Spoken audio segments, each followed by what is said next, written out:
So as far as Medicaid and SNAP are concerned, the trends over the last few years, and especially after COVID, kind of what are your thoughts on that?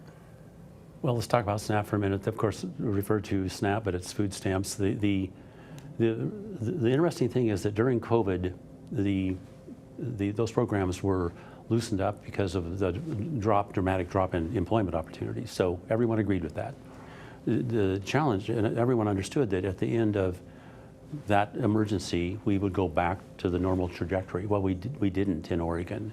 For whatever reason, when the SNAP population went up during COVID, we never really went back down. So we were around 12% of folks in Oregon were utilizing that particular program, valuable, important program.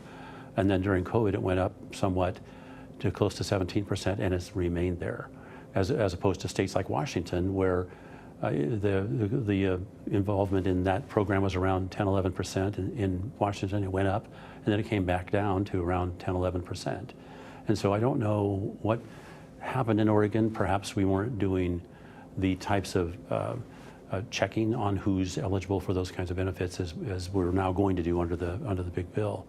As to Medicaid, the same thing is true, not necessarily as to the big beautiful bill, but as to subsidies that were put in place for the ACA. And those were put in again because the thought was people were losing employment during COVID, and then when COVID was over, those subsidies would go away. Well, now those subsidies, in part for those lower rungs of the ACA, will expire at the end of December of this year, just as was the plan, because of course employment's gone back up and we're not focused on or suffering from the lack of employment that occurred during COVID. But there's a huge resistance to, once there's a free program, turning it back into one you have to pay for.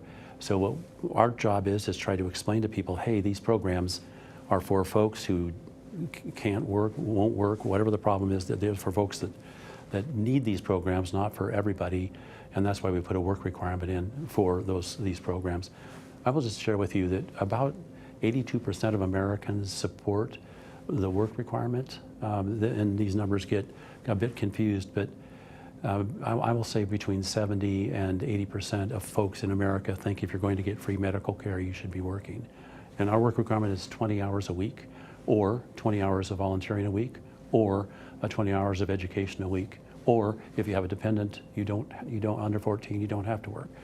Anyway, I could go on for a long time on this, but I just want people to know Medicaid and SNAP are essential programs. We have to have them, but they're for people who need that help, not for people who are capable of working and